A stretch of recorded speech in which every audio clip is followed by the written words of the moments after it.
I'm Ruth Cruickshank and I'm in the School of Modern Languages, Literatures and Cultures, where I'm a senior lecturer in French and I'm also Director of Comparative Literature and Culture. So in my research, I focus on post-war French fiction and film, so that's literature and cinema of the last 60 years right up to the present day.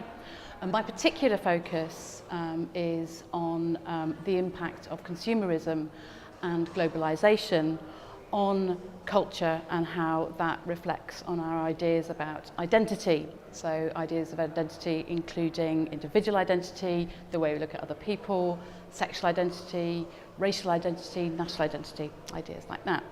And I particularly look at books and films because I'm interested in how culture is reflected by its cultural products. So I look at those products, books and films, in their cultural context and consider how they've been affected by consumerism and globalization, and also how they may reflect the influence of consumerism and globalization, and in some cases, the really exciting cases, where they might challenge those dominant discourses of the world today. So I do that with French culture in particular, because it's a great case study, but you can also use the same approach to look at other geographies and periods and genres. I'm currently writing about food and drink, which is a reflection of how greedy I am, but also because it's an untapped critical area. We have to eat and drink, we can't survive without it.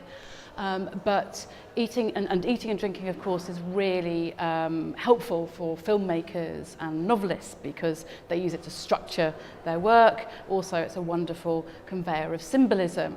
But over and above that, there are all sorts of other meanings and differentiating factors which are bound up with eating and drinking, which I think really reflect how societies are changing and the things that we read into them. So in my teaching, whilst I do focus on post-war French fiction and film and helping students and myself to get extra insights into that society in a particular time period and also into the role and responsibility of the writer and the filmmaker, I'm also particularly keen to discuss and explore our own responsibility as consumers in today's increasingly globalized world.